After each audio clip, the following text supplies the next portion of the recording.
Hello everyone. तो आज कुछ समय बाद हम लोग फिर से नया टॉपिक शुरू कर रहे हैं। वो है मेटलर्जी। इनऑर्गेनिक केमिस्ट्री का पार्ट है। तो आज हम लोग उसको डिस्कस करेंगे मेटलर्जी का। तो आज हमारा एम रहेगा कि हम इलेंगम डायग्राम से जो पहले वाला पार्ट है वो आज डिस्कस कर लें। फिर इलेंगम डायग्राम से बाद वाला जो पार्ट है इलेंगम डायग्राम मेटलर्जी ऑफ आयरन जो ब्लास्ट फर्नेस में जो हम लोग पढ़ते हैं, और थोड़ा कॉपर का अलग से हम लोग रिफाइनिंग और ये देख लेंगे हम लोग। ठीक है, तो पहले शुरुआत करते हैं मेटलर्जी। तो मेटलर्जी स्टार्ट करने से पहले हम लोग ये डिस्कस करेंगे कि मिनरल्स और ओर्स क्या होते हैं, उनमें क्या डिफरेंस होता है, ये हम लोग पहले डिस्कस करते हैं। तो अगर कोई भी कंपाउंड है, हमको जो अर्थ क्रस्ट से जो भी कोई भी कंपाउंड मिल रहा है, अगर उसमें मेटल्स प्रेजेंट है तो उसको हम लोग बोलेंगे मिनरल्स।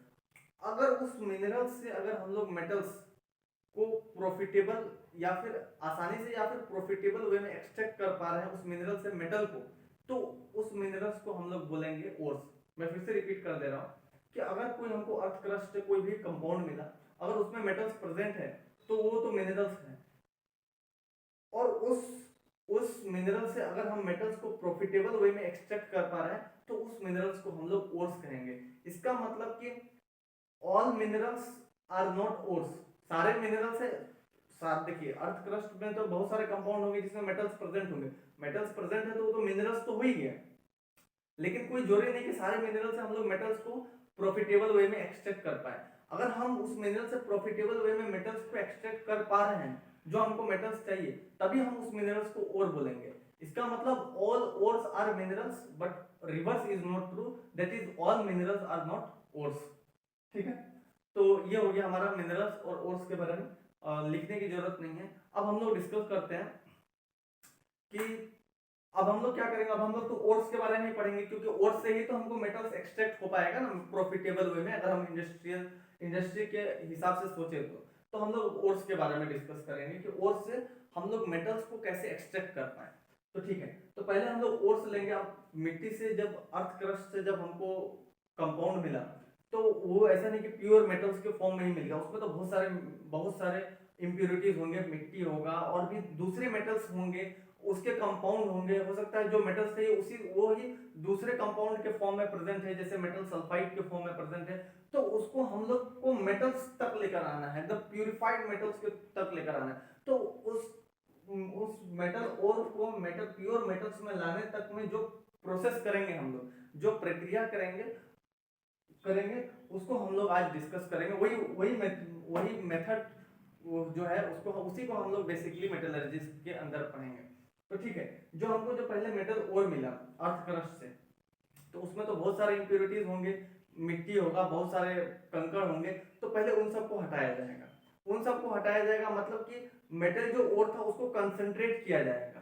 तो मेटल ओर को अगर आप मिट्टी वगैरह सब हटाकर आप उसको अगर कंसंट्रेट करते हैं तो उस प्रोसेस को हम लोग बोलेंगे कंसंट्रेशन। कंसंट्रेटेड ओर में क्या होगा कि जो इंप्योरिटीज थी वो कम होगी पहले के मुकाबले। अब हमारा जो कंसंट्रेटेड मेटल ओर है, अब हम उसको मेटल्स ऑक्साइड में कन्वर्ट करेंगे। अब देखिए ये बात सुनिएगा कि मेटल्स जो थे हमारे कंसंट्रेटेड मेटल ओर में, वो वहां पर मेटल्स कोई भी फॉर्म में हो, या तो मेटल्स दूसरे कंपाउंड में हो, मेटल सल्फाइड हो, या फिर किसी और भी फॉर्म में हो, तो हमारा तो फर्स्ट टारगेट ये रहेगा कि मेटल्स, वो जो मेटल का जो ओर था उसको पहले मेटल ऑक्साइड में कन्वर्ट किया जाए, क्योंकि मेटल ऑक्साइड का रिडक्शन आसान होता है। अगर मेटल ऑक्साइड का रिडक्शन करेंगे तो फिर मेटल बन जाएगा, तो मेटल ऑक्साइड का रिडक्शन आसान होता है। लेकिन अगर आप चाहें कि मेटल सल्फाइड को डायरेक्ट मेटल में बदल दे तो वो बहुत बड़ा मुश्किल होता है। तो पहले हमने क्या डिस्कस किया कि पहले मेटल जो हमारे अर्थ क्रस्ट में जो मेटल्स के ओर है, पहले उसका कंसंट्रेशन करेंगे। कंसंट्रेशन करने के बाद हमको कंसंट्रेटेड मेटल ओर मिलेगा। अब कंसंट्रेटेड मेटल ओर में मेटल्स चाहे कोई भी फॉर्म में हो, हमारा टारगेट यही है कि इसको मेटल ऑक्साइड में कन्वर्ट करें। फिर मेटल ऑक्साइड को हम लोग रिड्यूस करेंगे तो मेटल बन जाएगा। अब जो हमको मेटल्स मिलेगा, अब जो मेटल मिलेगा उसमें मेटल्स की प्यूरिटी 90 to 95% यहाँ तक होगी। अब अगर हम चाहें कि हमको, और अगर हम चाहते हैं कि हमको और भी प्यूरिफाइड फॉर्म में मेटल्स मिले, तो अब हमको लास्ट प्रोसेस रिफाइनिंग करना होगा। तो ठीक है, मैं उसको लिख देता हूं एक बार फिर डिस्कस करते हैं। ये हमारा अर्थ क्रस्ट से जो हमको मिनरल्स मिला, जिससे हम मेटल्स को प्रॉफिटेबल वे में एक्सट्रैक्ट कर पाएंगे, तो उसको हमने बोला ओर। तो ये हो गया हमारा मेटल ओर, मेटल ओर। ठीक, इसका हम लोग करेंगे कंसंट्रेशन। कंसंट्रेशन कंसंट्रेशन करने के बाद भी हमको क्या मिलेगा, मेटल ओर ही मिलेगा, लेकिन ये ज्यादा प्यूरिफाइड फॉर्म में होगा। तो हम लोग इसको लिख देते हैं मोर प्यूरिफाइड, मोर प्यूरिफाइड। ठीक है, अब हमारा ये टारगेट है कि यहाँ पर जो मेटल और मिला, चाहे ये मेटल सल्फाइड में हो, चाहे किसी और भी कंपाउंड के साथ मिला हुआ हो, तो हमारा यही टारगेट होगा कि इस मेटल और को हम लोग मेटल ऑक्साइड में कन्वर्ट कर दें। क्यों? क्योंकि मेटल ऑक्साइड का फिर बाद में अगर आप रिडक्शन करोगे तो वो बहुत आसान प्रोसेस होता है, लेकिन मेटल सल्फाइड को डायरेक्ट आप मेटल में कन्वर्ट करना चाहोगे तो वो बड़ा मुश्किल प्रोसेस होता है। तो ठीक है, तो हमारा टारगेट यही है कि पहले जो हमको मेटल और मिला उसको हम लोग मेटल ऑक्साइड में कन्वर्ट कर ले। अब इसके लिए दो प्रोसेस होते हैं, एक तो होगा हमारा कैल्सिनेशन, एक होगा हमारा रोस्टिंग। रोस्टिंग जो होगा वो in the presence of air होगा और calcination in the absence of air होगा। अब आप थोड़ा सोचिए कि रोस्टिंग हमको कहाँ जरूरत की, कहाँ पर जरूरत पड़ेगी, जहां पर ऑक्सीजन पहले से प्रेजेंस ना हो, जैसे कि मेटल सल्फाइड, वहां पर ऑक्सीजन नहीं है, तो हमको बाहर से ऑक्सीजन या बाहर से एयर देना पड़ेगा, तभी तो मेटल और मेटल ऑक्साइड में कन्वर्ट होगा। तो रोस्टिंग जो प्रोसेस होगा वो हमारा in the presence of air होगा, और ये किसके लिए होगा, ये मैं यहाँ पर लिख देता हूँ रोस्टिंग, और ये किसके लिए होगा, मेटल सल्फाइड के लिए होगा। ठीक है, और दूसरा प्रोसेस होगा हमारा कैल्सिनेशन। और ये किसके लिए होगा, जिसमें पहले से ही ऑक्सीजन प्रेजेंस हो, जैसे मेटल कार्बोनेट CaCO3 MgCO3 और मेटल हाइड्रोक्साइड। तो ये किसके लिए होगा, मेटल कार्बोनेट के लिए होगा, मेटल कार्बोनेट और मेटल हाइड्रोक्साइड के लिए। ठीक है, अब जब हमारा जो मेटल्स था वो मेटल ऑक्साइड में कन्वर्ट हो गया, तो अब हमारा टारगेट ये रहेगा कि मेटल ऑक्साइड को हम लोग मेटल में कन्वर्ट कर दे। इस प्रोसेस को क्या बोलेंगे, रिडक्शन। अब हमको जो मेटल मिला यहाँ पर 95% तक मेटल जो हमारा प्योर है, लेकिन अभी भी इंप्यूरिटीज है, कुछ अमाउंट में है, लेकिन इंप्यूरिटीज तो अभी भी है, क्योंकि मेटल्स हमारा 95% प्योर है, इसका मतलब अभी भी 5% थोड़े बहुत इंप्यूरिटीज है। अगर हम चाहते हैं हमारा मेटल्स और भी प्यूरिफाइड फॉर्म में मिले, तो अब हमको लास्ट प्रोसेस करना होगा जिसका नाम है रिफाइनिंग। तो यहाँ पर मेटल मिलेगा हमको वेरी प्योर,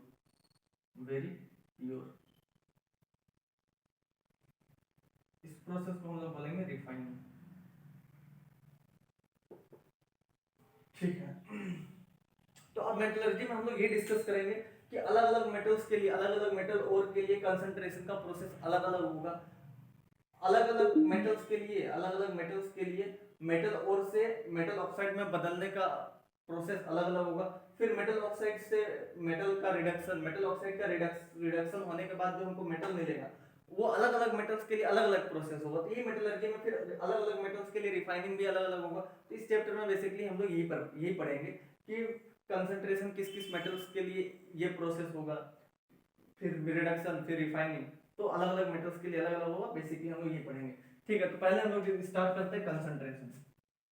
कंसंट्रेशन के हम लोग चार डिस्कस करेंगे कंसंट्रेशन ऑफ मेटल। और पहला हो जाएगा हमारा ग्रेविटी सेपरेशन, दूसरा हम लोग डिस्कस करेंगे मैग्नेटिक सेपरेशन, तीसरा डिस्कस करेंगे फोर्थ फ्लोटेशन, और चौथा डिस्कस करेंगे लीचिंग।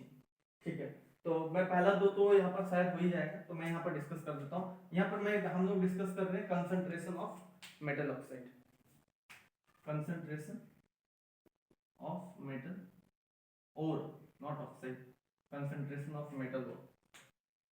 तो पहला हम लोग डिस्कस कर रहे हैं ग्रेविटी सेपरेशन। ग्रेविटी सेपरेशन मतलब क्या, थोड़ा समझ में आता होगा।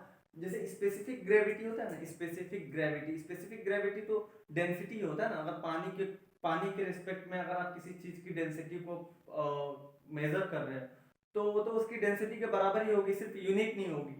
पानी का तो 1 kg/m³ होता है डेंसिटी। तो अगर आप पानी के रेस्पेक्ट में अगर दूसरे कंपाउंड का अगर आप डेंसिटी निकाल रहे हो, तो उसकी जो मैग्नीट्यूड है तो वही होगी, सिर्फ यूनिट नहीं होगी। तो ग्रेविटी सेपरेशन तो यही चीज है कि डेंसिटी बेस्ड होता है। Gravity separation density based, it is density based density based. अब ग्रेविटी सेपरेशन जैसे हम लोग गेहूं वगैरह सब होता है ना, तो जो गिराते हैं तो जो हल्के पार्टिकल्स या हल्के कण होते हैं वो तो दूर जाकर गिर जाते हैं हवा के साथ में, और जो भारी होता है वो पास में ही गिर जाता है। तो इस तरह से दो चीज सेपरेट हो जाता है। तो यही ग्रेविटी सेपरेशन में होता है कि एक तो हो गया हमारे को मेटल ओर है और दूसरे बहुत सारे इंप्योरिटीज है। तो ये मेनली हम लोग करते हैं मेटल ऑक्साइड के लिए, क्योंकि मेटल ऑक्साइड थोड़ा ज्यादा भारी होता है। तो भारी होता है तो मेटल ऑक्साइड तो वहीं पर गिर जाएगा, और जो इंप्योरिटीज है वो हवा के साथ साथ थोड़े दूर में जाकर गिरेंगे। तो ठीक है, अगर हम लोग यहाँ से मान लीजिए ऊपर से गिरा रहे हैं तो जो भारी पार्टिकल्स है वो तो इधर गिर जाएंगे, और जो हल्के पार्टिकल्स है वो थोड़े दूर में जाकर गिरेंगे। तो ये मेनली हम लोग करते हैं। This gravity separation is mainly for metal oxide. ये रोस्टिंग किसके लिए था? मेटल सल्फाइड के लिए था। मैं यहाँ लिख देता हूँ, ये हो जाएगा it is mainly for metal oxide.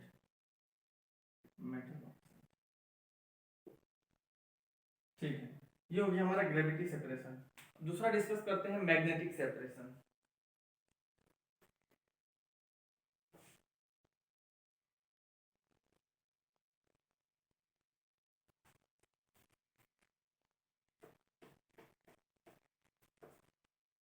ठीक है, मैग्नेटिक सेपरेशन दूसरा है हमारा मैग्नेटिक सेपरेशन। मैग्नेटिक सेपरेशन नाम से ही पता चल रहा होगा कि एक एक तो मैग्नेटिक प्रॉपर्टी शो कर रहा होगा और दूसरा नॉन मैग्नेटिक होगा। इसका मतलब कि जो हमारे जो ओर्स है उसमें जो मेटल्स है तो वो तो मैग्नेटिक प्रॉपर्टी शो करेंगे, और जो इंप्योरिटीज है, अगर इंप्योरिटीज नॉन मैग्नेटिक है तो ये प्रोसेस कराएंगे। अगर मान लीजिए इंप्योरिटीज भी मैग्नेटिक प्रॉपर्टी शो कर रहा है तो हम लोग ये मेथड नहीं लगा सकते, फिर उसके लिए दूसरा मेथड हम लोग को अप्लाई करना होगा। इसलिए अलग अलग ओर्स के लिए हम लोग को अलग अलग मेथड्स देखना पड़ता है। ठीक है, अगर हमारे पास अभी अभी तो हमारे पास ऐसा केस है कि जो हमारे मेटल ओर्स हैं, जो मेटल है वो तो मैग्नेटिक प्रॉपर्टी शो कर रहा है और जो इंप्योरिटीज है वो नॉन मैग्नेटिक है। तो क्या होगा कि मैं डायग्राम से अगर आपको समझाना चाहूँ तो मैं यहाँ पर एक कन्वेयर बेल्ट बना लेता हूँ ऐसे।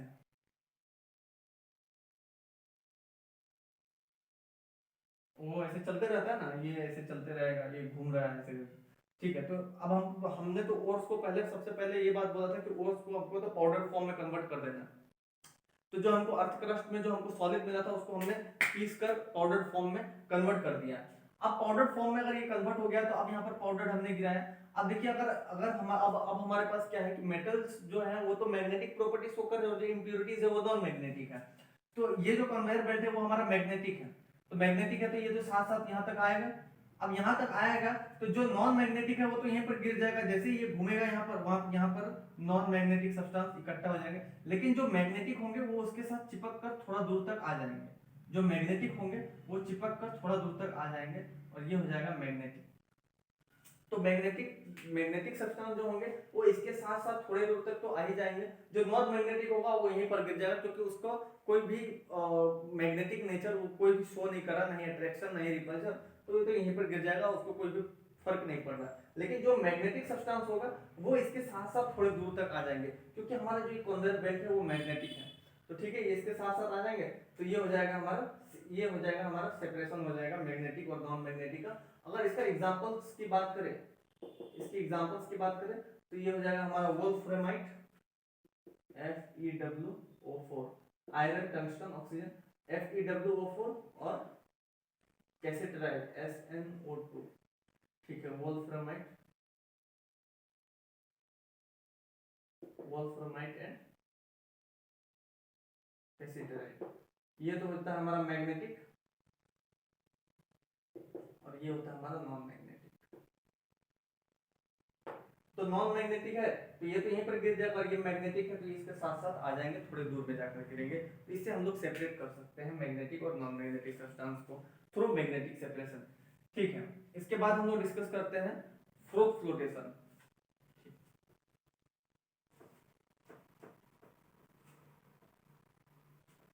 फ्रोथ फ्लोटेशन हम लोग मेनली देखते हैं सल्फाइड ओर्स के लिए। Froth flotation is mainly for sulphide ores. अब इसमें क्या होता है कि हमारे पास तो मेटल्स है, मेटल का ओर है, पाउडर फॉर्म में है। अब हमको मेटल्स को इम्प्योरिटी से अलग करना है। तो सल्फाइड ओर्स के लिए हम लोग क्या करते हैं कि हम लोग चाहते हैं कि मेटल्स जो है हमारा जो सॉल्यूशन में है वो देखिए जो हमारे जो मेटल ओर होते हैं ना वो इनसॉल्युबल होते हैं, तभी तो हमको मिलते हैं, नहीं तो वो तो हमको मेटल ओर्स तो सॉलिड के फॉर्म में मिलते ही नहीं।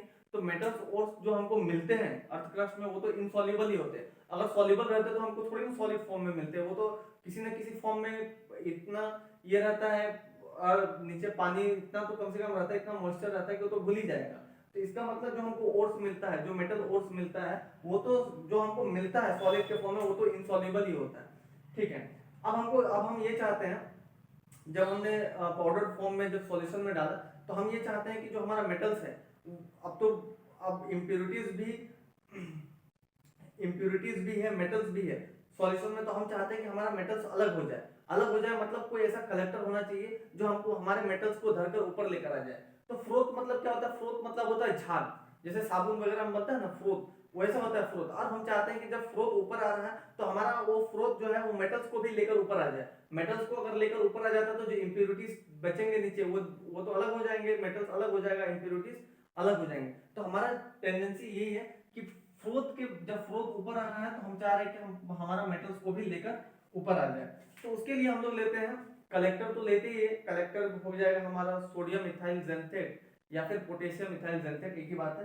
तो आप दोनों में से कोई एक ले सकते हैं, सोडियम इथाइल जेंथेट या फिर पोटेशियम इथाइल जेंथेट। वो कलेक्टर होता है, जैसे नाव होता है ना, नाव आदमी को लेकर करता है तो वही वैसा कलेक्टर होता है। और फ्रोथ किससे बनता है? ऑयल से बनता है, पाइन ऑयल। और हम जब पानी का सप्लाई करते हैं, जब पाइन ऑयल कर लेते हैं, जब पानी में जब पाइन ऑयल को ऊपर से डालते हैं तो पाइन ऑयल का डेंसिटी कम होता है पानी से, और जब फिर बाहर से एयर का सप्लाई करते हैं तो फ्रोथ बनता है। अब फ्रोथ बना, अब हम चाहते हैं फ्रोथ जब बना तो फ्रोथ के साथ साथ हमने कलेक्टर भी ले लिया। तो कलेक्टर क्या करेगा कि जो हमारा जो मेटल्स है वो इम्प्यूरिटीज को तो छोड़ देगा, मेटल्स को लेकर चला जाएगा ऊपर। अब मेटल्स को ऊपर लेकर चला गया तो फ्रोथ बन गया। अब हम चाहते हैं कि फ्रोथ जल्दी खत्म ना हो, और फ्रोथ खत्म हो जाएगा तो हमारा मेटल्स फिर से नीचे चला जाएगा और फिर सॉल्यूशन में मिल जाएगा। तो हम चाहते हैं कि मेटल्स अब फिर ज्यादा टाइम तक ऊपर नहीं रहे, तो हम लोग उसके लिए फ्रोथ स्टेबलाइजर भी डालते हैं जिसका नाम है एनिसोल क्रिसोल।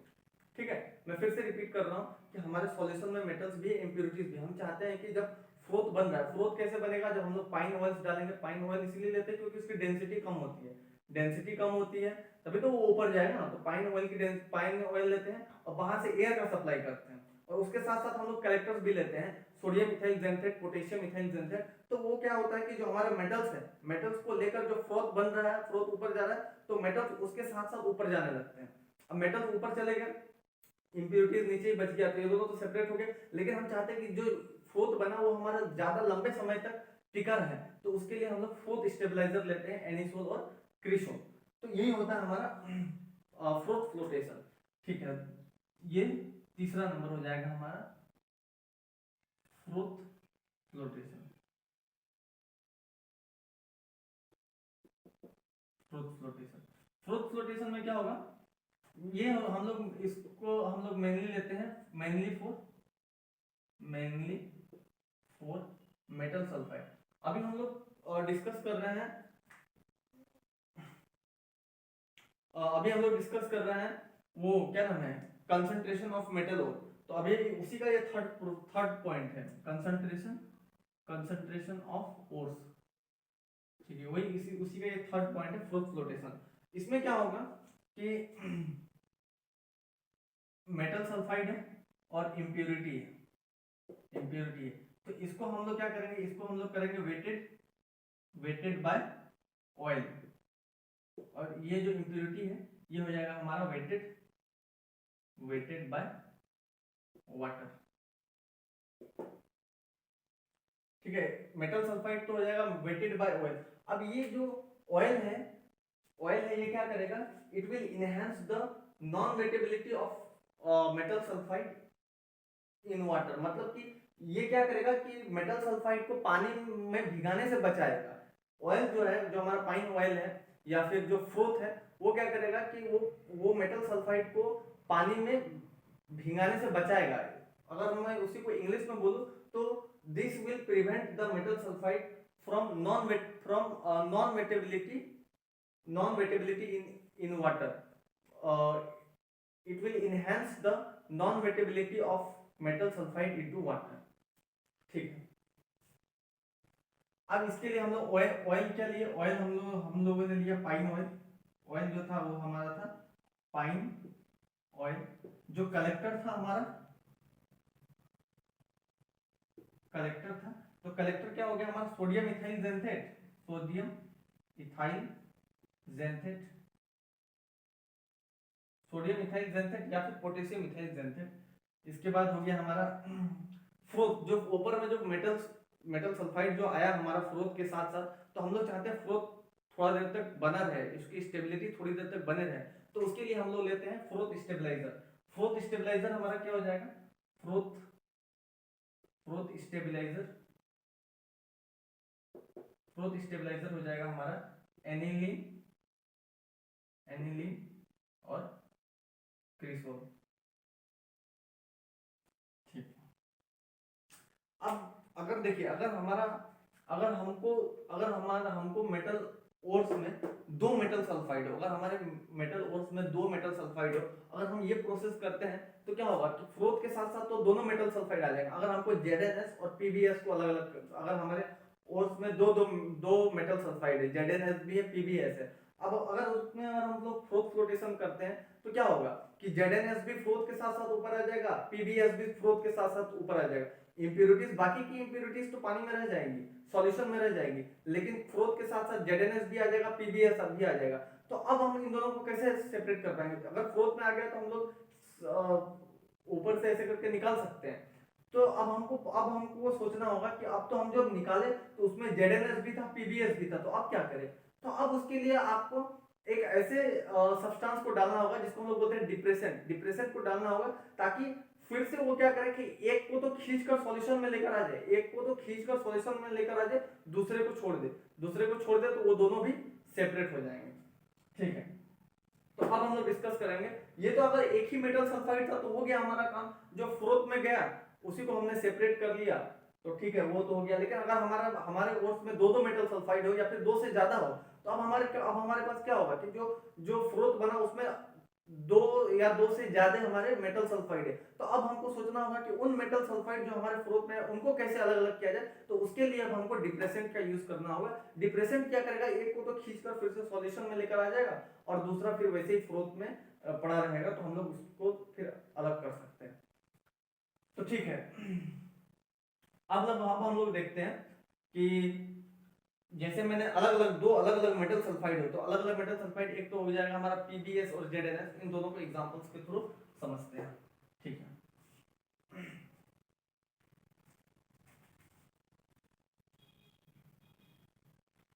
ठीक है, तो हम लोग डिस्कस कर रहे थे, सब मिटा दिया, तो यहाँ पर था कंसंट्रेशन ऑफ ओर, और अभी हम लोग डिस्कस कर रहे थे froth flotation, froth flow froth flotation.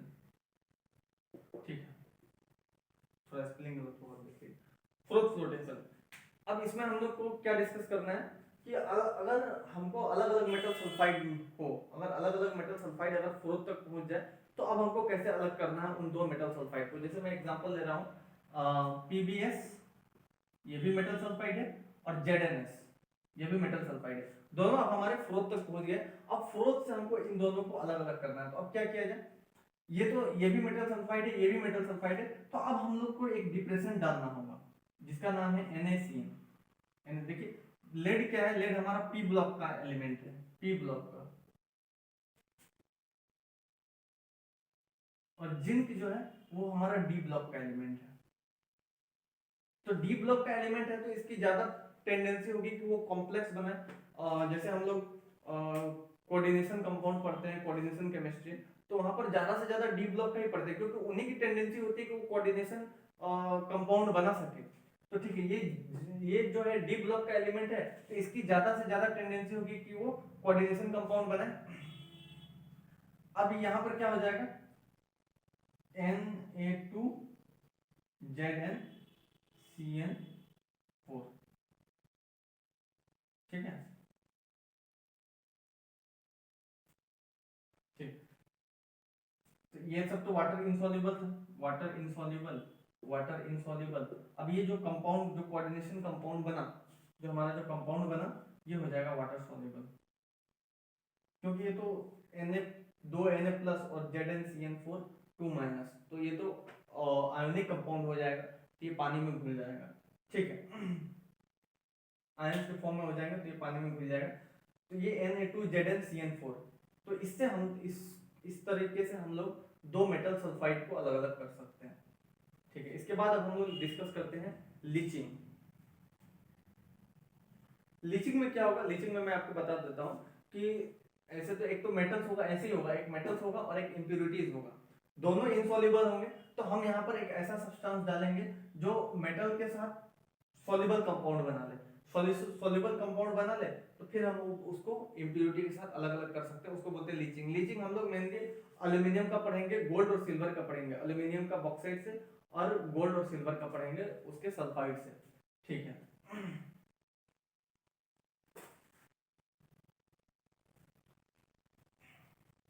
ठीक है, तो अब हम लोग लीचिंग डिस्कस करेंगे। लीचिंग में क्या होगा कि हमारा एक तो ये, इसको मान लेते हैं, x को मान लेते हैं हम लोग और मान लेते हैं, और ये हो गया y को मान लेते हैं हम लोग इम्प्यूरिटी। ठीक है, ये मेटल और ये हो गया हमारा इम्प्यूरिटी। अब हम लोग क्या करेंगे, ऐसा सब्सटेंस डालेंगे Z जो इसके साथ तो कॉम्प्लेक्स बना ले, जो इसके साथ तो कॉम्प्लेक्स बना ले। अभी ये भी वाटर इनसॉल्युबल है, ये भी वाटर इनसॉल्युबल है, ये भी वाटर इनसॉल्युबल है। तो हम लोग चाहते हैं कि जो मेटल और है, जो मेटल है ये Z के साथ कॉम्प्लेक्स बना ले।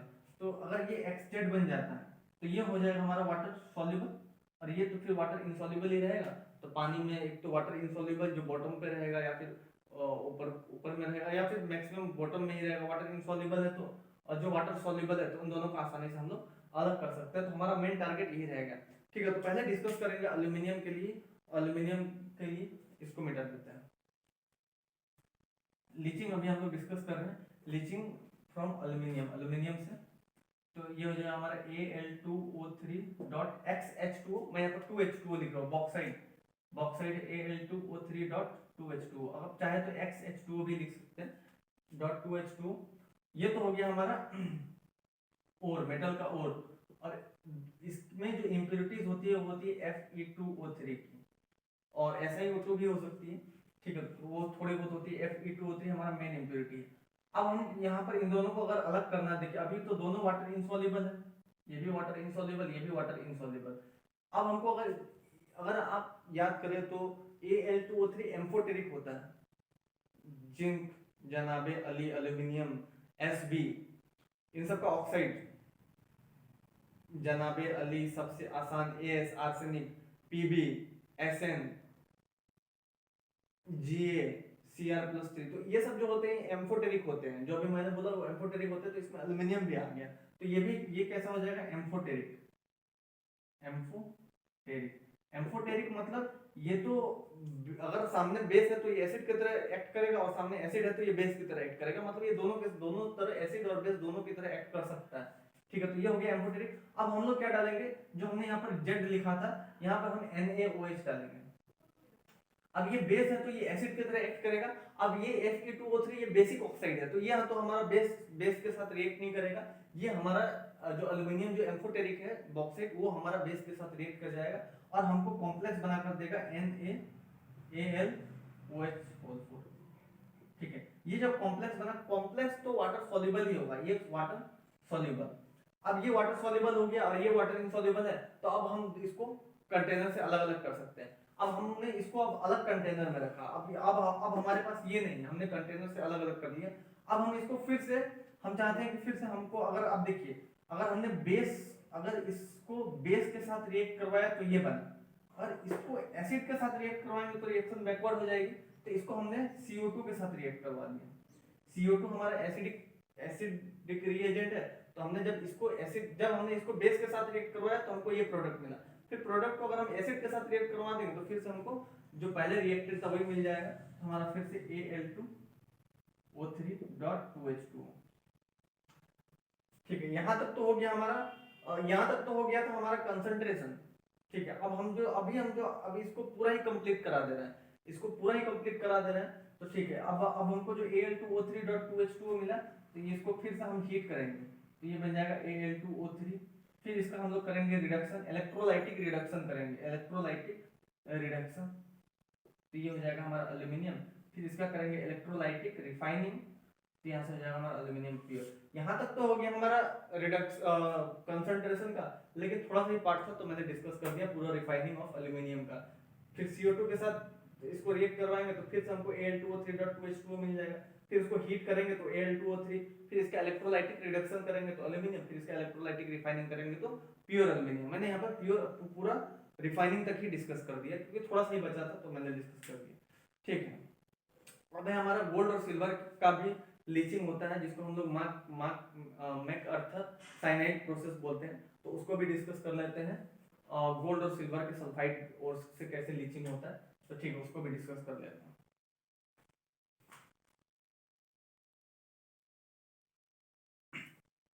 ठीक है, तो अभी हम लोग अपने डिस्कस को आगे बढ़ा रहे हैं। लीचिंग कर रहे हैं किसका, Ag सिल्वर फ्रॉम आर्जेंटाइट, Ag2S, ये होता है हमारा आर्जेंटाइट, ARGENTAIT। ठीक, अब हमको इसका लीचिंग करना है, तो ये तो हो गया हमारा मेटल सल्फाइड, और इसके साथ हमारा इम्प्योरिटीज होंगे, ठीक है। ठीक, अब इसको हम किसी के साथ रिएक्ट करवाए, कि ये अगर हम किसी दूसरे रिएजेंट के साथ रिएक्ट करवाए, ताकि जो हमारा मेटल ओर है वो उसके साथ कंबाइन करके हमको क्या बना दे, सॉल्युबल, मतलब सॉल्युबल कॉम्प्लेक्स बना दे। तो ठीक, यहाँ पर क्या लेंगे, NaCN लेंगे, NaCN प्लस O2 लेंगे। O2 क्यों लेंगे उसको हम लोग डिस्कस करते हैं यहाँ पर। तो ये इसके साथ रिएक्ट करके क्या बनाया जाएगा, NaAgCN2। ये कॉम्प्लेक्स कैसे बन रहा है समझ रहे हैं, Na2ZlCN4, फिर Na3 मतलब NaAlCN4, इस तरह कैसे बन रहा है। देखिए सिल्वर तो एक ही, सिल्वर का वैलेंसी एक होता है, मतलब Ag प्लस, अगर आप नॉर्मल कंपाउंड देखेंगे तो Ag प्लस और Cn माइनस AgCN बनेगा, लेकिन ये कॉम्प्लेक्स बन रहा है ना, तो इसको अगर आप देखोगे AgCN2, अगर ये दो Cn के साथ कंबाइन कर लिया तो इसमें क्या हो जाएगा, ओवरऑल चार्जेस माइनस होंगे, तो उसको बैलेंस करने के लिए हमने एक Na लिया। ठीक है, तो ऐसे ही सब में होता है। ठीक है, अब ये तो NaAgCN2 ये वाटर इनसॉल्युबल था, ये भी वाटर इनसॉल्युबल है। अब ये जो कॉम्प्लेक्स बना ये हो गया हमारा वाटर सॉल्युबल। अब ये O2 का काम क्यों लिए, क्योंकि अब यहाँ पर बनता है Na2S, ये भी रिएक्टेंट है, ये तो इसका प्रोडक्ट हुआ। ठीक है, लेकिन जब ये Na2S बना, अब ये और ये दोनों जो रिएक्टेंट मैं जो बोल रहा हूँ, अब जो इसके जो प्रोडक्ट हुए, ये NaAgCN2 और Na2S, अब ये दोनों क्या हो सकते हैं कि ये दोनों फिर से रिएक्ट करके फिर से हमको रिएक्शन बैकवर्ड रिएक्शन में जा सकता है। बैकवर्ड रिएक्शन में जाएगा तो फिर से हमको Ag2S मिल जाएगा। तो मैं ये बोलना चाह रहा हूँ कि जैसे ही Na2S मिला, अगर आप इस रिएक्टेंट को हटा दे तो फिर से रिएक्शन की बैकवर्ड जाने की टेंडेंसी बहुत कम हो जाएगी। अगर आप दो रिएक्टेंट आपस में कंबाइन करके बैकवर्ड रिएक्शन में जा रहे हैं, तो अगर आप एक रिएक्टेंट को हटा दोगे तो रिएक्शन फिर से बैकवर्ड जाने की चांसेस बहुत कम हो जाएगी। तो यही टेंडेंसी होती है कि ये जो कॉम्प्लेक्स है इसकी Na2S के साथ कंबाइन करके रिएक्शन को बैकवर्ड जाने की टेंडेंसी बहुत ज्यादा होती है। तो हमारा यही, इसलिए हमने यहाँ पर O2 लिया। O2 क्या करेगा, ये Na2S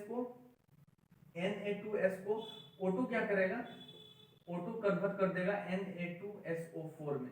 अब ये Na2SO4 और NaAgCN2 ये दोनों आपस में कंबाइन करके फिर रिएक्शन को बैकवर्ड डायरेक्शन में नहीं ले जा सकते हैं, तो इसीलिए हमने O2 लिया। तो इस प्रोसेस को हम लोग बोलते हैं मैकअर्थर साइनाइड प्रोसेस, ठीक है।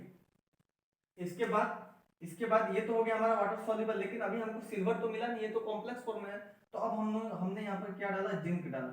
जिंक डालेंगे तो क्या हो जाएगा, जिंक हमारा डी ब्लॉक का एलिमेंट है, तो डी ब्लॉक इसकी ज्यादा टेंडेंसी है कि हमको कॉम्प्लेक्स बनाए, जिंक की ज्यादा टेंडेंसी है कॉम्प्लेक्स बनाने की, तो ये सिल्वर को बाहर कर देगा।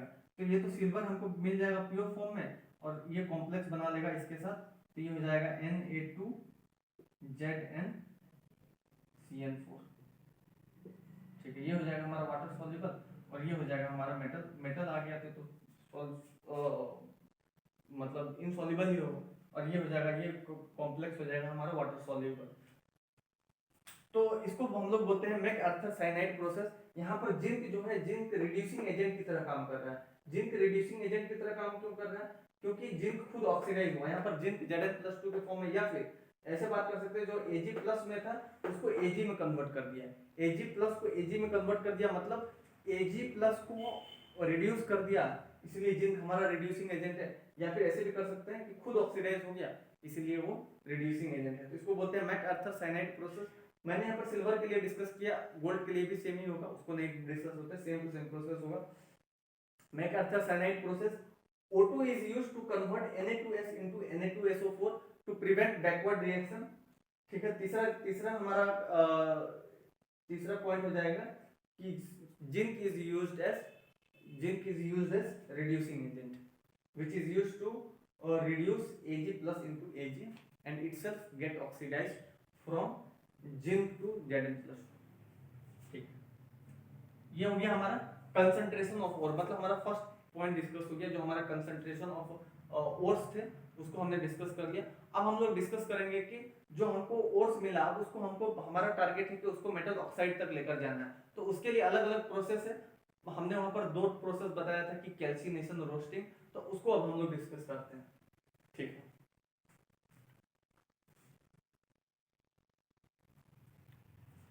ठीक है। तो अब हम लोग डिस्कस कर रहे हैं कि जो हमको मेटल, मतलब जो ओर्स मिले, अब हमारा वो टारगेट है कि इस ओर्स को हमको मेटल ऑक्साइड तक लेकर जाना है। तो ठीक है, तो पहले हम लोग उसके लिए अलग अलग तरीके होते हैं, हमने डिस्कस किया कैल्सिनेशन, रोस्टिंग, और पार्शियल रोस्टिंग भी है, पार्शियल रिडक्शन भी है, उसको भी हम लोग डिस्कस करेंगे। तो पहले हम लोग डिस्कस कर रहे हैं कैल्सिनेशन की। कैल्सिनेशन हमने क्या किया, क्या बोला था कि एयर या फिर ऑक्सीजन का प्रेजेंस नहीं होगा। ठीक है, तो ऑक्सीजन का प्रेजेंस किसमें नहीं होगा, हमने डिस्कस किया था कि ऑक्सीजन, जिस ओर्स में ऑक्सीजन पहले से प्रेजेंट हो, जैसे कि हो गए हमारे मेटल कार्बोनेट और मेटल हाइड्रोक्साइड। ठीक है, तो ये तो हो गया मेटल कार्बोनेट, मेटल हाइड्रोक्साइड। ठीक है, इनका नाम आप याद कर लीजिए, नाम इंपॉर्टेंट है सबका नाम। जैसे मैं एक बार बता देता हूँ, ZnCO3 का नाम है हमारा कैलामाइन,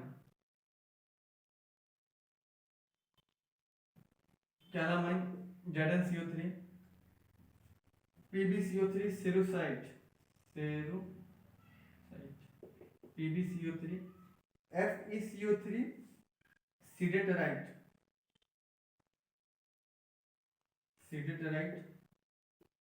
FeCO3, CuCO3 CuOH का होल ट्वाइस, ये हो जाएगा हमारा मालाकाइट,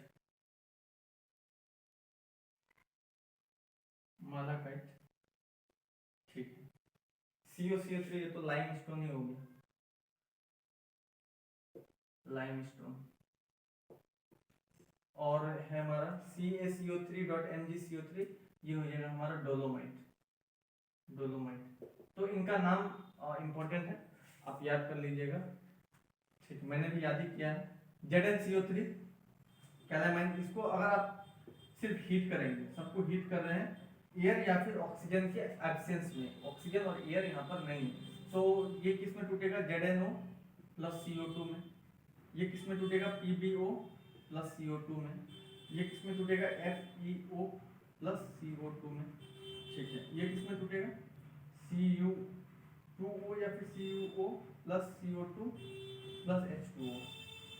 ठीक है, CaCO3 CaO plus CO2, CaCO3.MgCO3 या फिर डोलोमाइट किस में टूटेगा, CaO plus MgO plus CO2। ठीक है, तो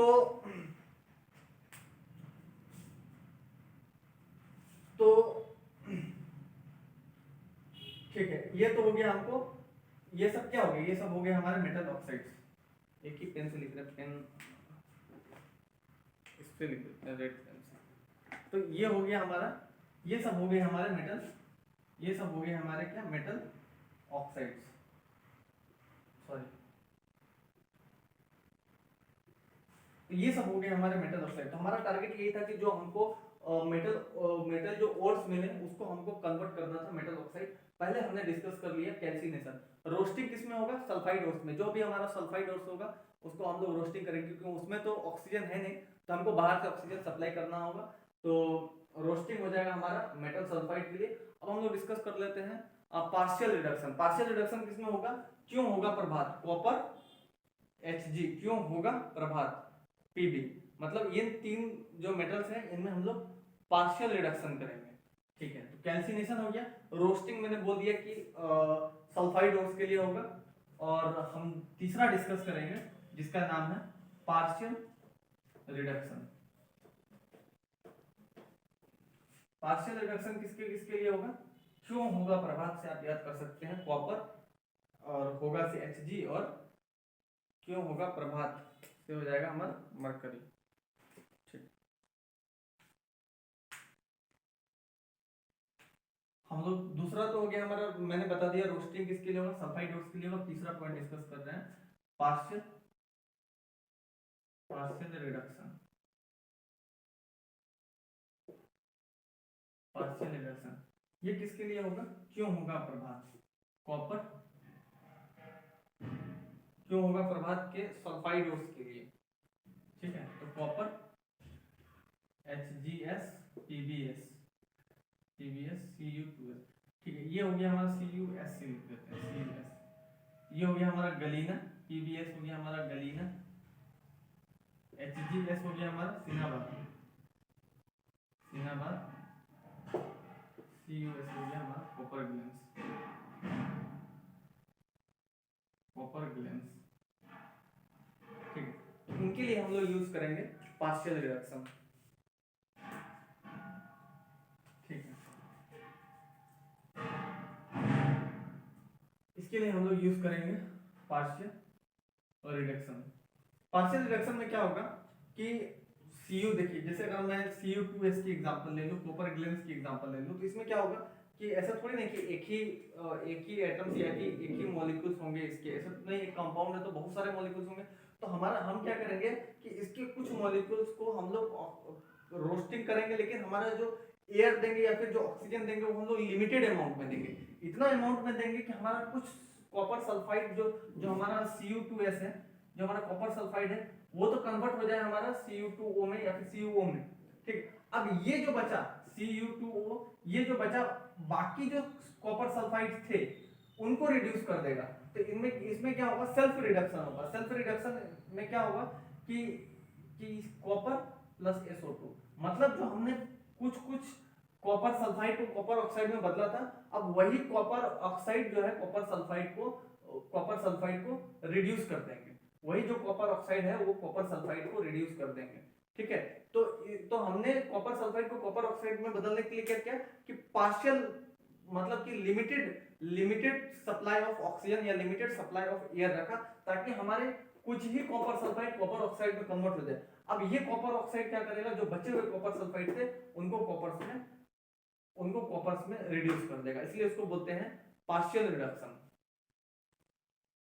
ठीक है, तो वैसे ही सिनाबार के लिए भी होगा, वैसे ही गलीना के लिए होगा। तो पार्शियल रिडक्शन तीनों के लिए आप याद कर सकते हैं, क्यों होगा प्रभात।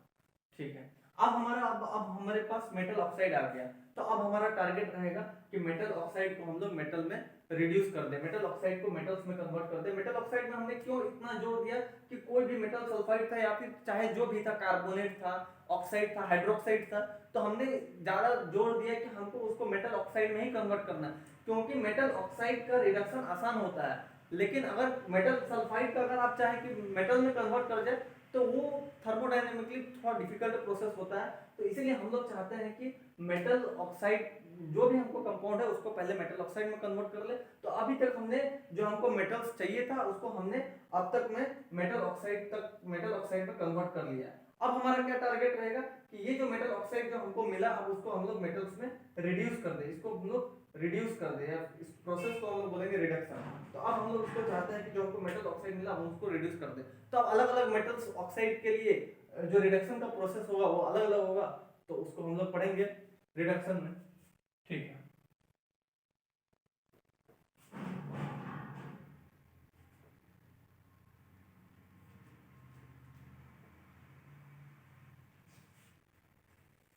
ठीक है, मैं एक बार ऐसे ही बता देता हूँ रिडक्शन के लिए क्या क्या लेंगे। पहले हम लोग कार्बन कार्बन रिडक्शन भी ले सकते हैं। कार्बन रिडक्शन लेंगे मतलब कि अगर आप ब्लास्ट फर्नेस की अगर आप सोचे, ब्लास्ट फर्नेस का अगर आप एग्जांपल याद करें जहाँ पर हम लोग आयरन के स्मेल्टिंग वगैरह पढ़ते हैं, तो वहाँ पर जो लोअर पार्ट होता है, लोअर पार्ट वहाँ पर कार्बन रिड्यूसिंग एजेंट की तरह काम करता है, और जो अपर पार्ट होता है जहाँ पर टेम्परेचर कम होता है, लोअर पार्ट में टेम्परेचर ज्यादा होता है, अपर पार्ट में टेम्परेचर कम होता है, जहाँ टेम्परेचर कम होता है वहाँ पर CO रिड्यूसिंग एजेंट की तरह काम करता है। तो इसका मतलब हमारा कार्बन और CO दोनों रिड्यूसिंग एजेंट की तरह काम करता है, क्योंकि अभी हमको तो रिडक्शन ही तो करना है, मेटल ऑक्साइड को मेटल में कन्वर्ट करना है, मतलब कि हमको रिड्यूस ही तो करना है, तो हमको रिड्यूसिंग एजेंट की जरूरत पड़ेगी। तो कार्बन, इससे हमको वहां से हमको आइडिया लग गया कि कार्बन और कार्बन मोनोऑक्साइड रिड्यूसिंग एजेंट की तरह काम कर सकते हैं। तो जब हम कार्बन या कार्बन मोनोऑक्साइड लेंगे तो उसके लिए कौन कौन से मेटल ऑक्साइड लेंगे, तो आप ऐसे याद कर सकते हैं, कार से फिसले संत प्रभुजन। कार से हो गया मतलब कार्बन रिडक्शन, कार से फिसले, फिसले से हो गया हमारा आयरन, फिसले संत SN, प्रभु PB, जन से जिंक हो गया, मतलब कार से फिसले संत प्रभु जन। कार्बन रिडक्शन की अभी हम लोग बात कर रहे हैं। अभी हम लोग किस प्रोसेस में चले गए, पहले हमने डिस्कस किया कंसंट्रेशन ऑफ ओर, इसके बाद हमने पढ़ा कि जो हमको ओर था उसको कैसे मेटल ऑक्साइड में कन्वर्ट करें। अब मेटल ऑक्साइड को हम लोग डिस्कस कर रहे हैं कि उसकी रिडक्शन कैसे होता है। अभी हम लोग थर्ड पॉइंट में है reduction, reduction reduction of metal oxide into metal.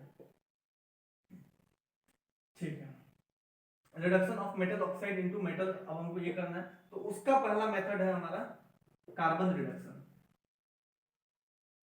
Carbon reduction, carbon reduction, इसमें कौन रिड्यूसिंग एजेंट की तरह काम करेगा, तो एक तो कार्बन होगा और एक CO होगा। ठीक है, CO और CO ये किस में काम करेंगे, हम लोग किस मेटल्स में लेंगे, तो कार से फिसले Fe, संत SN, प्रभु PB, जन जिंक, इन मेटल्स के लिए हम लोग कार्बन रिडक्शन का यूज लेंगे। अब ऑब्वियस सी बात है कि ऐसा आप लोग मत सोचिए कि ये सॉलिड में ही रिड्यूस कर देगा, ऐसा नहीं, वेपर फेज में, वेपर फेज में ये इसको रिड्यूस कर पाएगा। तो ये हो गया हमारा, मतलब कार्बन रिडक्शन में ये आयरन को रिड्यूस नहीं कर रहा, आयरन के ऑक्साइड को रिड्यूस करेगा, टिन के ऑक्साइड को रिड्यूस करेगा, लेड के ऑक्साइड PbO, ZnO, इनको रिड्यूस करेगा जिंक के फॉर्म में। ठीक है, तो मैंने तो ऐसे लिख दिया, इनके ऑक्साइड को कार्बन या CO रिड्यूस करके इन मेटल्स में कन्वर्ट कर देगा। ठीक है, पहला हो गया हमारा कार्बन रिडक्शन। दूसरा होगा हमारा सेल्फ रिडक्शन। सेल्फ रिडक्शन मैंने पहले भी डिस्कस कर दिया कि क्यों होगा प्रभाव, कॉपर Hg और मरकरी क्यों होगा प्रभाव, सॉरी कॉपर Hg और PB, इन तीनों जो मेटल्स थे उसमें हमने डिस्कस किया पार्शियल रिडक्शन। पार्शियल रिडक्शन मतलब हमने लिमिटेड सप्लाई ऑफ ऑक्सीजन या लिमिटेड सप्लाई ऑफ एयर रखा, तो उसमें क्या थे कि Cu2O बने थे, Cu2O बने थे, वो बाकी जो हमारे Cu2S बचे थे कॉपर सल्फाइड, तो उनको रिड्यूस कर दिया था। तो इसको हमने क्या बोला था, पार्शियल रिडक्शन। तो दूसरा हम तो पूरा डिस्कस नहीं करें क्योंकि हमने उसको डिस्कस कर लिया। दूसरा नंबर हो गया हमारा पार्शियल रिडक्शन। देखिए मेटल ऑक्साइड को मेटल में तो ही तो कन्वर्ट किया ना, वही तो पढ़ रहा है ना, मेटल ऑक्साइड को मेटल में कन्वर्ट करना है, तो ये भी तो प्रोसेस एक हो जाएगा ना, पार्शियल रिडक्शन। ये किसके लिए होगा, क्यों होगा प्रभाव, कॉपर Hg PB। अब आप ऐसा मत सोचिए कि ये कॉपर और Hg और PB को रिड्यूस कर रहा है, नहीं, इसके ऑक्साइड्स को रिड्यूस कर रहा है, इसके ऑक्साइड्स को रिड्यूस कर रहा है। कौन रिड्यूस कर रहा है, Cu2S, कॉपर के ऑक्साइड Cu2O को कौन रिड्यूस कर रहा है, Cu2S, जिसका नाम है पार्शियल रिडक्शन से Cu2O कन्वर्ट हो गया हमारा CO में। तो पार्शियल रिडक्शन में क्या होगा, कॉपर के ऑक्साइड, Hg के ऑक्साइड और PB के ऑक्साइड इसके रिस्पेक्टिव मेटल्स में कन्वर्ट हो जाएंगे। ठीक है, पार्शियल रिडक्शन। इसके बाद है हमारा थर्माइट रिडक्शन।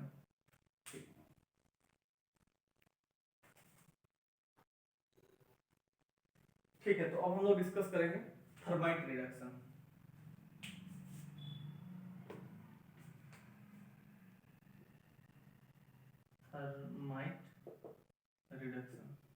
थर्माइट रिडक्शन में क्या होगा कि हमारा मेटल ऑक्साइड है, मेटल ऑक्साइड को मेटल में कन्वर्ट करना है, तो मेटल ऑक्साइड को मेटल में कन्वर्ट करना है, लेकिन उसके लिए हम लोग काम लेंगे एल्यूमिनियम का। अगर हमारा एल्यूमिनियम ज्यादा रिएक्टिव है मेटल ऑक्साइड से, देखिए हमको क्या करना है, हमको कन्वर्ट करना है मेटल ऑक्साइड को मेटल में कन्वर्ट करना है, तो उसके लिए हम किसका काम लेंगे, एल्यूमिनियम का। अगर एल्यूमिनियम अगर हमारा ज्यादा रिएक्टिव है इस मेटल से, तो ये क्या करेगा, इस मेटल को मेटल ऑक्साइड से रिप्लेस कर देगा और खुद तो बन जाएगा Al2O3 और इस मेटल्स को मेटल ऑक्साइड से रिप्लेस कर देगा। तो इसको हम लोग बोलते हैं थर्माइट रिडक्शन। थर्माइट रिडक्शन यहाँ पर इसलिए बोलते हैं क्योंकि जब हमारा Al2O3 बनता है, Al2O3 अगर आप ध्यान दें तो Al2O3 का लैटिस एनर्जी जो होता है बहुत ज्यादा होता है। लैटिस एनर्जी क्या होता है कि मेटल्स के जो गैसियस एटम्स होते हैं उससे मिलकर जब कंपाउंड बने तो जो एनर्जी निकले उसको हम लोग बोलते हैं lattice energy. Lattice energy depend करता है दो चीज पर, चार्ज अगर ज्यादा है तो लैटिस एनर्जी ज्यादा होगी, साइज कम है तो भी लैटिस एनर्जी ज्यादा है। तो एयर एल्यूमिनियम पे चार्ज +3 ऑक्सीजन पे -2, मतलब चार्ज तो अच्छा खासा है और साइज भी दोनों की बहुत कम है, दोनों सेकंड पीरियड के एलिमेंट है। इसका मतलब कि इसकी लैटिस एनर्जी बहुत ज्यादा है। लैटिस एनर्जी ज्यादा है तो यहाँ पर जो एनर्जी जो हीट निकलेगी वो बहुत काफी ज्यादा होती है, मतलब यहाँ पर हीट काफी अच्छी होती है। हीट इतना ज्यादा होता है कि अगर मान लीजिए कि अगर कहीं पर रेलवे ट्रैक्स, ये जो हीट होती है वो रेलवे ट्रैक्स में काम आती है। रेलवे ट्रैक्स में किस तरह से काम आती है कि अगर मान लीजिए कहीं पर थोड़ा सा क्रैक आ गया रेलवे ट्रैक्स में या फिर कहीं पर कट हो गया, तो अगर फिर से अगर आपको जोड़ना है तो आप पूरा हीटर वगैरह सब लेकर तो नहीं जा सकते हैं। रेलवे ट्रैक पता नहीं कहाँ पर होगा, वहां पर तो कुछ हो सकता है, कुछ हो ही ना, कोई मकान वकान नहीं हो, तो आप तो बाहर से तो लेकर नहीं जा सकते। तो वहां पर ये रिएक्शन करवाया जाता है। यहाँ पर जो मेटल ऑक्साइड होते हैं उनको एल्यूमिनियम के प्रेजेंस में उनको रिड्यूस किया जाता है और बनता है Al2O3। Al2O3 इतना हीट प्रोवाइड करता है कि जो हमारा जो आयरन जो होते हैं या फिर जो मेटल्स होते हैं जो पिघलाने के लिए, वो इनकी हीट में पिघल जाते हैं और फिर वो उनको वेल्डिंग वगैरह में काम में ले लिया जाता है। तो यहाँ पर मेटल ऑक्साइड कौन से होते हैं चाहिए, मेटल ऑक्साइड वो होना चाहिए जो एल्यूमिनियम से लेस रिएक्टिव है, मतलब एल्यूमिनियम ज्यादा रिएक्टिव होना चाहिए और मेटल ऑक्साइड, यहाँ पर जो मेटल ऑक्साइड में जो मेटल है वो कम रिएक्टिव होना चाहिए। अगर ECS से देखें तो यहाँ पर हो जाएगा हमारा 24, 25, 26, यानी क्रोमियम, मैंगनीज और आयरन। ये 3 मेटल्स हुए जो हमारे थर्माइट रिडक्शन में काम होंगे। ECS में ऐसे पढ़ते हैं ना, lithium, potassium, barium, calcium, Mg, magnesium, aluminium, तो एल्यूमिनियम आया, सॉरी ऐसे होगा ना, लिथियम, पोटेशियम,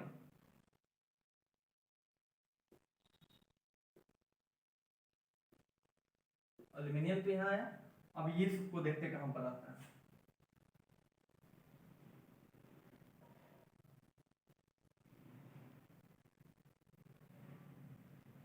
क्रोमियम और मैंगनीज और आयरन भी नीचे आएगा, आयरन भी इसके यहाँ आ गया, बचा क्या, मैंगनीज, मैंगनीज भी यहाँ आ गया, मतलब एल्यूमिनियम से सारे नीचे आ रहे हैं। तो ठीक है, ये हमारे इस सीरीज में ये हमारे रिएक्टिविटी को दिखाता है, मतलब यहाँ पर जो स्टैंडर्ड रिडक्शन पोटेंशियल होते हैं वो हमारे जो जिनकी मेटेलिक कैरेक्टर ज्यादा होगी उसकी स्टैंडर्ड रिडक्शन पोटेंशियल उतनी ही ज्यादा नेगेटिव होगी। जैसे जैसे नीचे आएंगे उसकी नेगेटिव स्टैंडर्ड रिडक्शन पोटेंशियल का जो वैल्यू है उसकी जो नेगेटिव वैल्यू है वो कम होती जाएगी। इसके बाद फिर हमारा नॉन मेटल्स आ जाता है। तो ठीक है, ये हो गया हमारा थर्माइट रिडक्शन।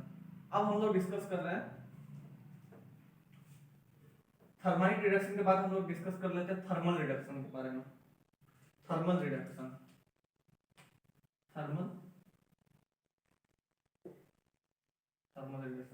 थर्मल रिडक्शन में क्या होगा कि जो हमारे जो नोबल मेटल्स होते हैं, नोबल मेटल्स का ऑक्साइड, जैसे सिल्वर का ऑक्साइड, जैसे आप रिएक्शंस पढ़ेंगे तो सिल्वर का ऑक्साइड को अगर आप हीट करेंगे तो सिल्वर प्लस O2 चला जाएगा। मतलब जो नोबल मेटल्स होते हैं जो किसी के साथ रिएक्ट करने की जो जिसकी टेंडेंसी बहुत कम होती है, उनको अगर आप हीट करोगे तो उसमें हमको प्योर मेटल्स मिल जाएगा, वो ऐसे ही रिड्यूस हो जाएगा, आपको कोई एज सच रिएजेंट लेने की जरूरत नहीं होती। तो थर्मल रिडक्शन वहां पर काम आता है। थर्मल से नाम से पहले पता चल रहा है कि हम लोग हीट का यूज करेंगे। थर्मल रिडक्शन किसमें, गोल्ड, सिल्वर और Hg इस सब का हम लोग यूज कर सकते हैं। तो मान लीजिए अगर Ag2O है या फिर HgO है, तो आप अगर इसको सिर्फ हीट ही करेंगे तो ये हमारे मेटल्स में कन्वर्ट हो जाएंगे, मेटल ऑक्साइड कन्वर्ट हो जाएगा मेटल में, O2 चला जाएगा,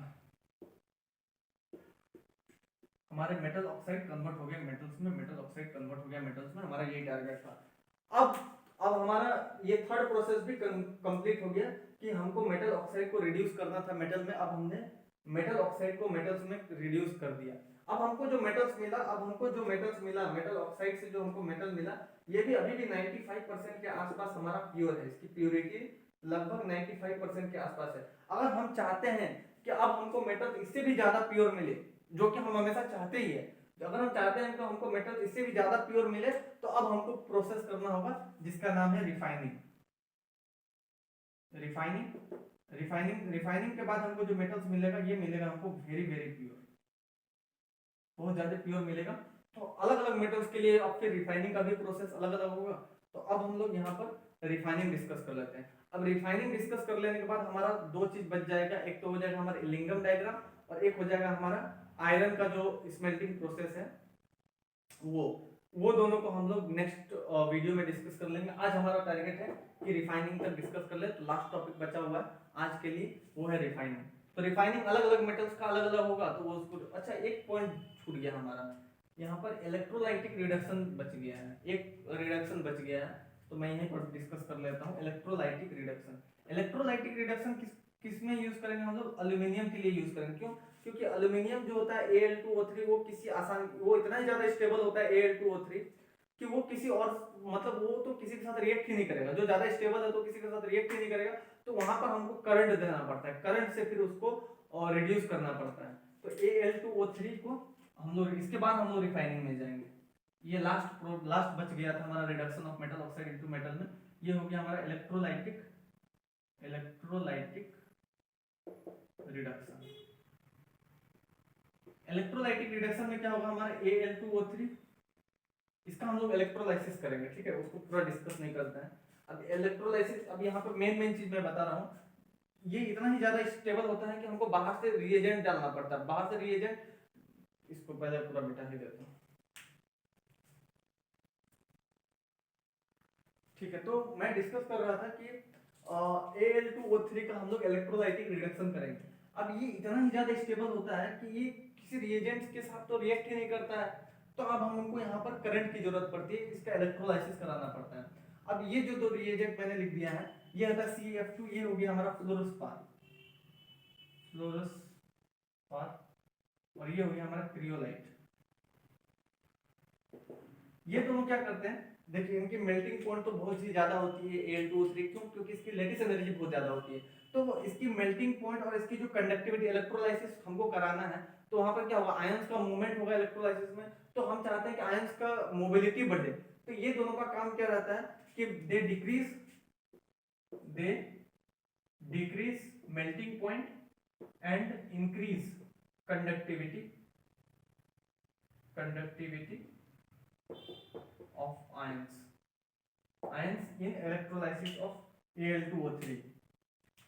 ये हमारा जो जो जो सेल रिएक्शन जो हमको कंटेनर में होता है, उसका नाम होता है हमारा हॉल हेराल्ड प्रोसेस।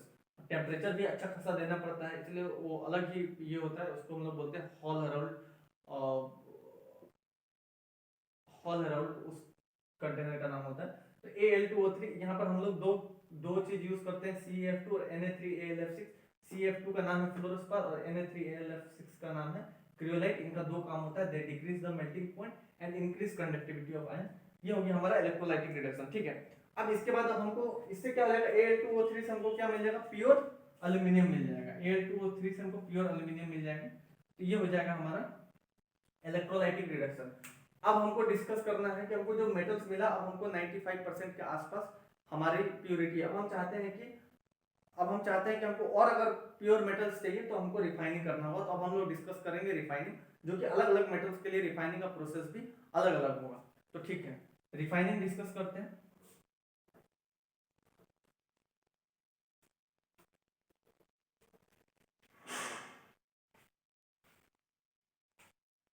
रिफाइनिंग, ये कौन सा प्रोसेस हो जाएगा, 4th नंबर आई थिंक,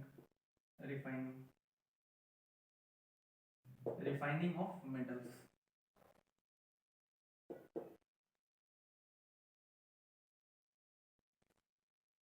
ठीक है, रिफाइनिंग में देखिए अब हम लोग डिस्कस करेंगे रिफाइनिंग भी अलग अलग मेटल्स के लिए अलग अलग होगी। तो डिस्टिलेशन होगा, लिक्वेशन होगा, मोन्स प्रोसेस होगा, वैन अर्कल मेथड होगा, इसके बाद फिर हमारा van Arkel cyanide process, Mond's process होगा, वेन अर्कल मेथड होगा, इसके बाद होगा हमारा क्या बोलते हैं उसको, सेमीकंडक्टर्स, सिलिकॉन जर्मेनियम के लिए जो होता है जोन रिफाइनिंग वो होगा। तो ये सब मेथड्स होंगे हमारे रिफाइनिंग के लिए। फिर इलेक्ट्रोलाइटिक रिफाइनिंग भी होगा।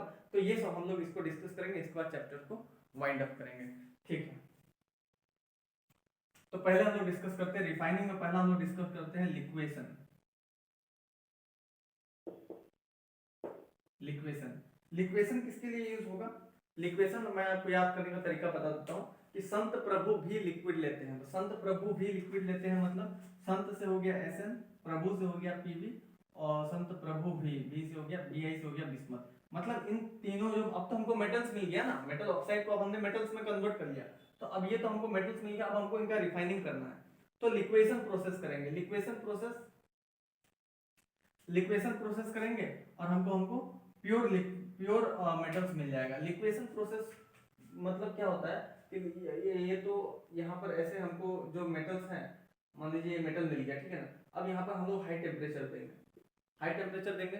तो अगर मेटल्स की अगर मेल्टिंग पॉइंट कम है तो मेटल्स हमारा पिघल कर पहले अगर मान लीजिए मेटल का मेल्टिंग पॉइंट मान लीजिए कि 800 डिग्री सेल्सियस है और जो इम्प्योरिटीज है वो हमारा 1200 डिग्री सेल्सियस है।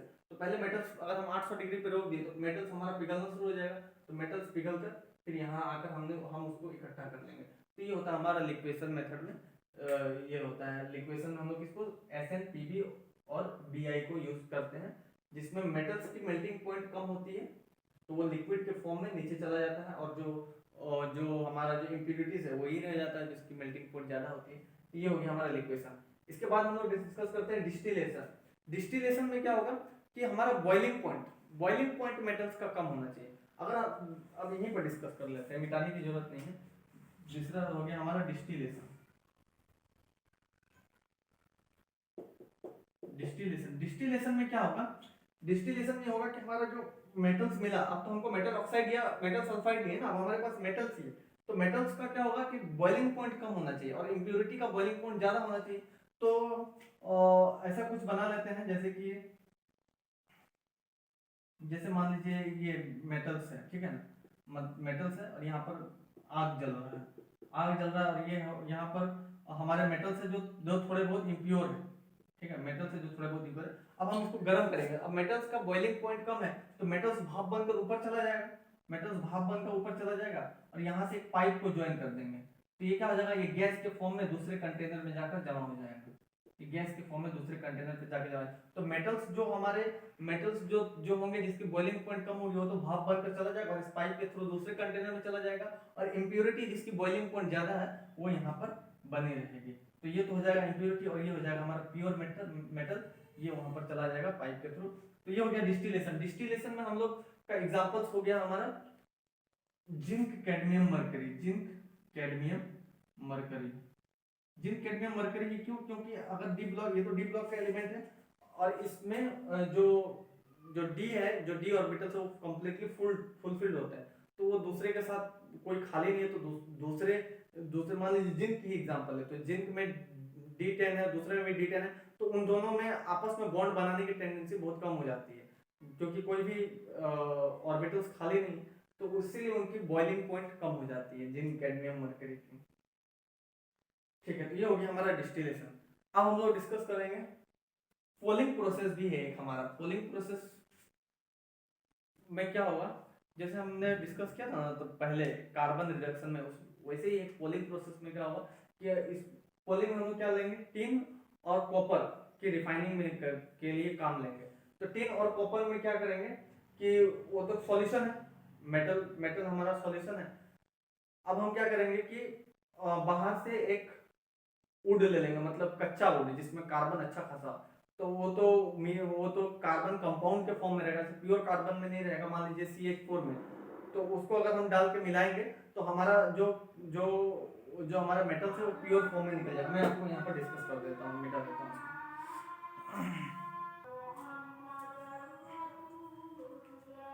ठीक है, तो अब हम लोग डिस्कस करते हैं पोलिंग प्रोसेस। पोलिंग में हमने क्या बोल रहा था, पोलिंग में मैं ये बोलने का कोशिश कर रहा था कि पोलिंग में हम ये डिस्कस करने की कोशिश कर रहे थे, बताने की कोशिश कर रहा था कि ये किसके लिए काम करते हैं, टिन और कॉपर के लिए। ठीक, थोड़ा देर वेट कर लेते हो, चल रहा है, लिख देता हूँ।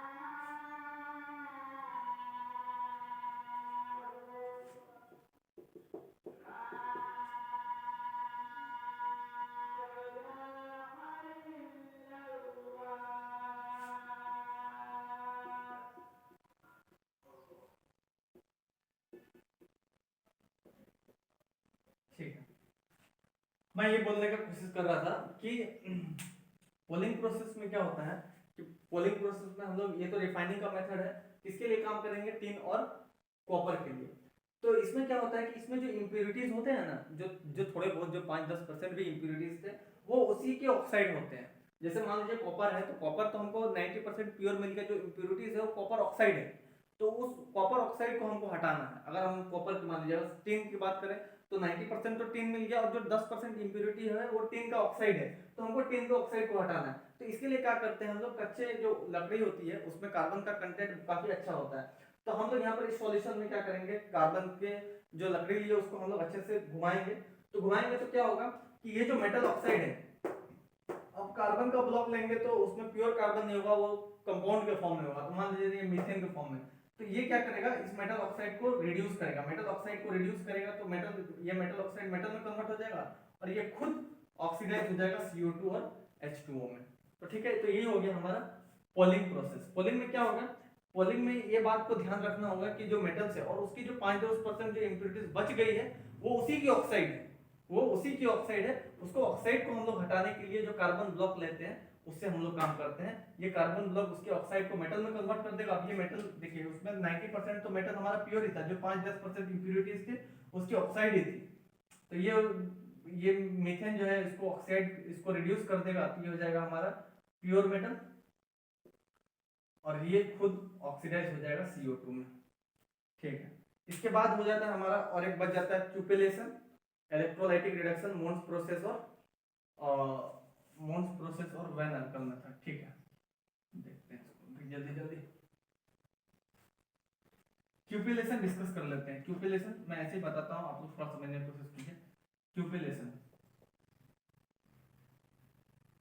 क्यूपेलेशन में क्या होगा कि इसमें हम लोग को लेड का इंप्योरिटी हटाना है। किससे हटाना है, सिल्वर और गोल्ड से। सिल्वर और गोल्ड तो हमको 90% के आसपास मिल गया प्योरिटी, अब 5-10% का इंप्योरिटी हमारा मेनली है हमारा लेड का। अब क्यूपेल्स जो होता है, जो कंटेनर्स होता है बोन एस प्लस सीमेंट का, मतलब कि जो बोन और बोन को जब एस मतलब क्या हो गया कि राख, बोन के एस और सीमेंट से जो कंटेनर्स बनता है उसको हम लोग बोलते हैं क्यूपेल या क्यूपेल। तो उसके कंटेनर्स, अब उसमें क्या है हमारा सिल्वर और गोल्ड है, और उसमें हमारा इंप्योरिटीज है थोड़े बहुत लेड का। अब हम लोग क्या करेंगे, देखिए सिल्वर और गोल्ड तो हमारे नोबल मेटल है ना, सिल्वर और गोल्ड तो किसी के साथ रिएक्ट करेंगे नहीं, और लेड हमारा रिएक्ट कर जाएगा, लेड हमारा रिएक्टिव मेटल है, लेकिन सिल्वर और गोल्ड नोबल मेटल्स हैं। तो अब हम लोग क्या करेंगे, हॉट एयर पास कराएंगे उसको क्यूपेल से। तो अगर हॉट एयर से अगर हम हॉट एयर अगर पास कराएंगे क्यूपेल से, तो हमारे सिल्वर और गोल्ड तो ज्यों के त्यों ही रह जाएंगे, और लेड उसके ऑक्साइड या फिर किसी और फॉर्म में उससे निकल कर चला जाएगा। तो ये होता है हमारा क्यूपेलेशन में। ठीक है, cupellation for removal of lead from Ag और AU, मतलब जो हमारे नोबल मेटल्स हैं उससे लेड को हटाने के लिए। तो यहाँ पर डायग्राम्स की जरूरत नहीं है, क्यूपेल्स होता है, मान लीजिए ऐसा क्यूपेल है, ठीक है, ये सिलेंडर मान लीजिए क्यूपेल है, बना हुआ है बोन एस प्लस सीमेंट से, यहाँ पर हमारे रखे हुए हैं ये तो हमारे गोल्ड और सिल्वर ही है इसमें, लेकिन थोड़े बहुत इंप्योरिटीज है लेड का। अब हम लोग हॉट एयर पास करवाएंगे, एकदम हॉट एयर। तो तो हॉट एयर पास कर हॉट, इसीलिए हम लोग बोन एस प्लस सीमेंट कर लेते हैं क्योंकि बहुत ज्यादा गर्म गर्म हवा लेकर जाता है, तो इससे हमारा कंटेनर ऐसा ना हो कि खराब हो जाए, तो इसलिए हम लोग वो बोन एस प्लस सीमेंट का कंटेनर लेते हैं, क्यूपेल लेते हैं। अब यहाँ पर बहुत हॉट एयर पास करवाएंगे, हॉट एयर अगर पास करवाए तो लेड जो है ये तो रिएक्ट कर जाएगा, लेकिन गोल्ड और सिल्वर, गोल्ड और सिल्वर, ये जो गोल्ड और सिल्वर है ये ज्यो के त्यों ही रहेंगे, मरकरी भी रहेगा, तो ये ज्यो के त्यों रिएक्ट नहीं करेगा, तो ये इसके साथ जब निकलेगा तो लेड ऑक्साइड या फिर किसी और कंपाउंड के फॉर्म में निकल जाएगा, इससे हम लोग रिफाइन कर सकते हैं। ये हो गया हमारा क्यूपिलेशन। इसके बाद दो बचता है, एक तो होता है हमारा मोन्स प्रोसेस और एक होता है हमारा वैन आर्कल मेथड।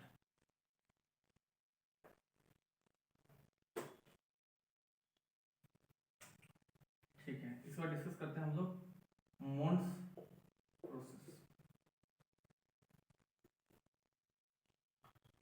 मोन्स प्रोसेस में क्या होगा कि मेटल्स होंगे और उसकी इंप्योरिटीज होगी, लेकिन हम चाहते हैं कि मेटल्स जो है हमारा किसी दूसरे रिएजेंट के साथ रिएक्ट करके भाप बन जाए। देखिए यहाँ पर मेटल्स भी है और कुछ कुछ इंप्योरिटीज भी है, लेकिन हम चाहते हैं कि जो हमारा मेटल्स है किसी के साथ रिएक्ट करके भाप बन जाए, तो मेटल्स तो भाप बन जाएगा, इंप्योरिटीज वहीं रह जाएंगी, फिर मेटल्स को हम लोग दूसरे जगह ले जाकर उससे फिर से एक्सट्रैक्ट कर पाएंगे। तो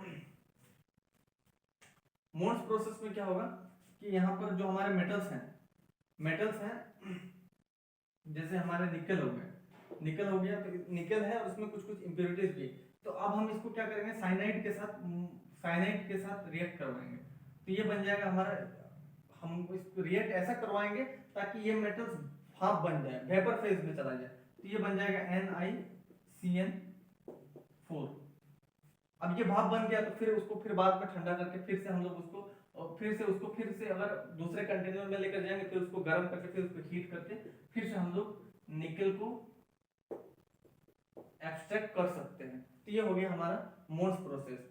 वॉन आर्कल मेथड टी जरा हाफ टिटेनियम, जिरकोनियम और हॉफनियम के लिए यूज होता है, सेम टू सेम प्रोसेस है, वहां पर आयोडीन यूज करेंगे और फिर यहाँ पर क्या बचेगा टिटेनियम और आयोडीन का कंपाउंड जो कि एक गैस होगा, फिर उसको हम लोग हीट करके फिर हमको टिटेनियम, जिरकोनियम और हॉफनियम को एक्सट्रैक्ट कर सकते हैं।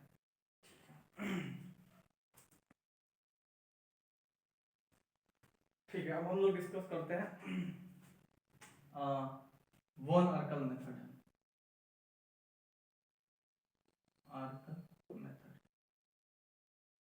ठीक है, इसमें क्या होगा जो हमारे मेटल्स है टी जरा हाफ टिटेनियम और जिरकोनियम और हॉफनियम, इसको हम लोग, ये तो हमारे मेटल्स अभी तो सॉलिड है, अब हम लोग इसको रिएक्ट करवाएंगे किससे, आयोडीन से। आयोडीन से ये रिएक्ट करवाएंगे तो अगर हम मान लीजिए Ti की बात करें तो TiI4 ये हो जाएगा हमारा गैसियस फॉर्म।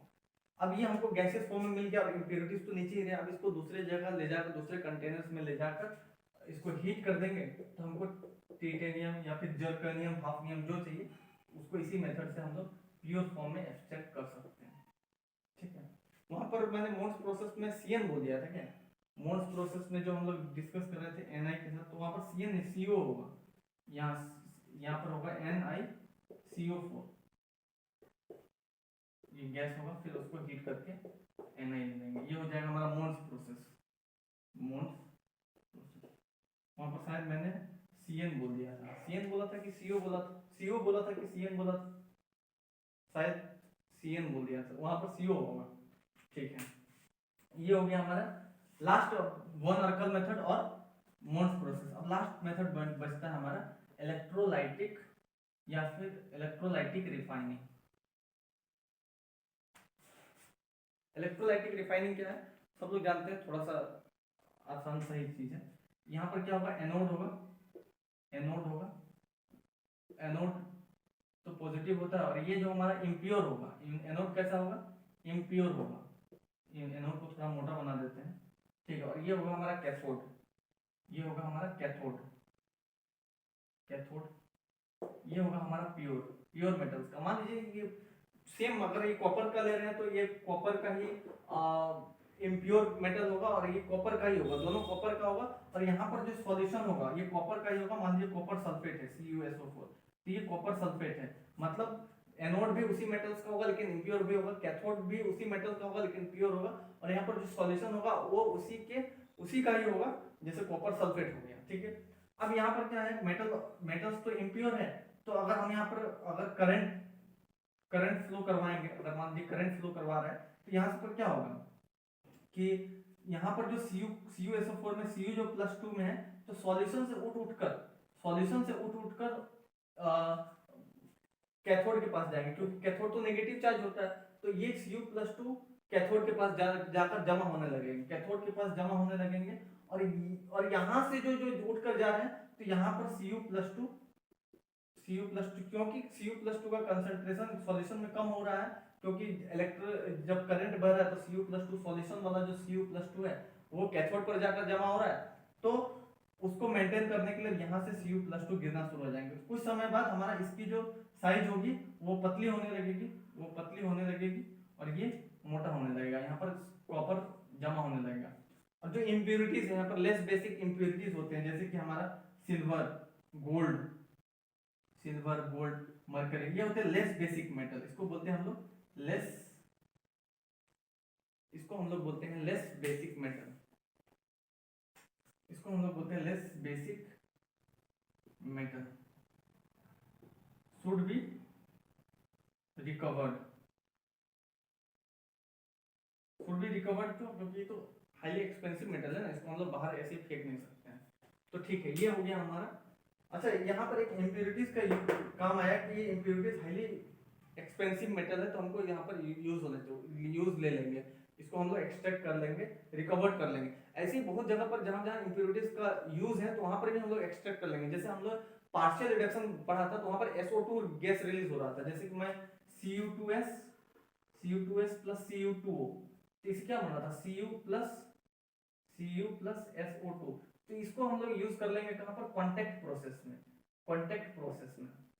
प्रोसेस में क्या होता है, SO2 का हम लोग बना देंगे क्या H2SO4, SO2 से सल्फ्यूरिक एसिड बना देंगे।